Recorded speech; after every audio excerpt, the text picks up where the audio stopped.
24 ঘন্টায় বদলে যায় কত কিছু।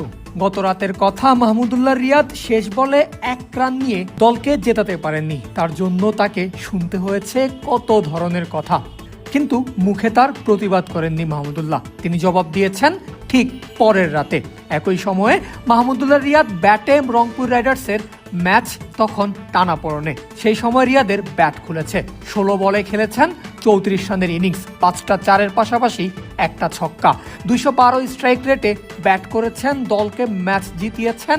ম্যাচ উইনিং সিঙ্গেলটাও তিনি নিয়েছেন এবং ঘরের দল সিলেট থেকে পূর্ণ 3 পয়েন্ট নিয়েই মাঠ ছেড়েছেন। 145 রানের লক্ষ্যটা খুব বড় না রংপুর রাইডার্সের জন্য। ব্যাটাতে বেশ ছন্দেও আছেন ওপেনার ডেভিড মালান, কিন্তু সিলেট টাইটান্সের বিপক্ষে পারলেন না টিকতে। ইনিংসের 5ম ওভারের প্রথম বলে এসেই মালানকে সাজঘরে পাঠান খালেদ আহমেদ। 21 রানে প্রথম উইকেট হারানোর পাশাপাশি রংপুরের পাওয়ার প্লেটা ছিল বেশ স্লো। 1 উইকেট হারিয়ে 6 ওভারে স্কোরবোর্ডে তাদের যোগ হয় কেবল 31 রান। পাওয়ার প্লের 1 ওভার বাদেই জীবন পান আরেক ওপেনার লিটন কুমার দাস। 8ম ওভারের প্রথম ডেলিভারিতেই নিজের বলে নিজে ক্যাচ তুলতে পারতেন নাসুম আহমেদ, কিন্তু সুযোগ লুফে নিতে ব্যর্থ হন তিনি। পরের বলে অবশ্য ডাউন দ্য উইকেটে এসে ছক্কা মেরে নিজেকে রিল্যাক্স করেন লিটন। তৃতীয় বলটাও বাউন্ডারির বাইরে পাঠানোর ইচ্ছা ছিল লিটনের, কিন্তু ব্যাটে বলে হয়নি ঠিকঠাক। বল সোজা উপরে উঠে যায়। এবারও নিজের বলে নিজের ক্যাচ তোলার সুযোগ নাসুমের। দৌড়ে গিয়েছেনও, কিন্তু পারেননি তুলতে। ফলে 3 বলে 2 বার জীবন পান লিটন। তবে লিটন জীবন পেলেও তাওহিদ হৃদয়কে কোনো সুযোগই দেননি নাসুম আহমেদ। ওই একই ওভারের শেষ বলে ব্যাকফুটে খেলতে গিয়ে হয়েছেন বোল্ড।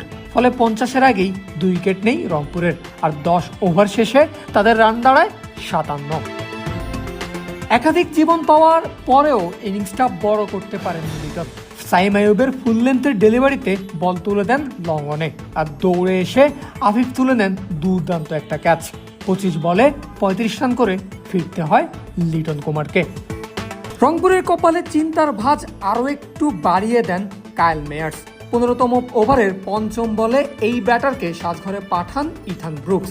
দুর্দান্ত ক্যাচ ধরেন পারভেজ হোসেন ইমন।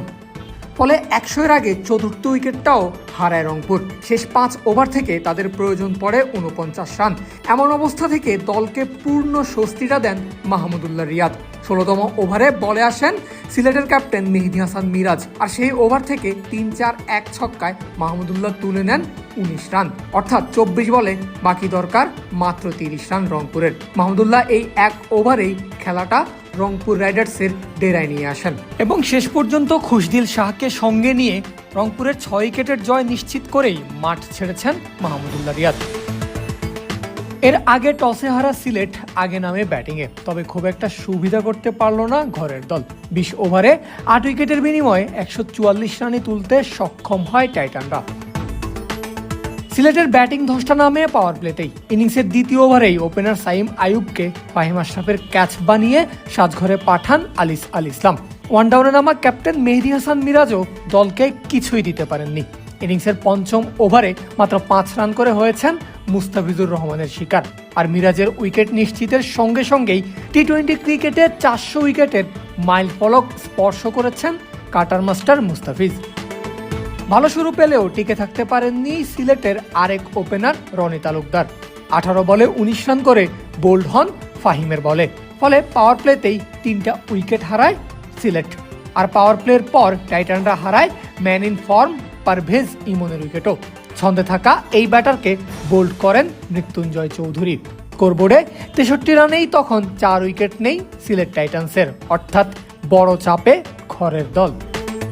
এরপর 5ম উইকেটে অবশ্য সিলেট টাইটান্সকে দারুণ একটা জুটি উপহার দেন আফিফ হোসেন ও ইথান ব্রুকস। স্কোরবোর্ডে এই জুটি যোগ করে 67 রান, কিন্তু 50 করা আর হয় না আফিফের। 31 বলে 46 রান করে সাজঘরে ফেরেন এই অলরাউন্ডার। আর ব্রুকসের ব্যাট থেকে আসে 32 রান। বাকি কেউই সিলেটের স্কোরবোর্ডে বলার মতো তেমন কোনো কন্ট্রিবিউট করতে না পারায় রাইডারদের জন্য 145 রানের টার্গেটই সেট করতে সক্ষম হয় টাইটানরা।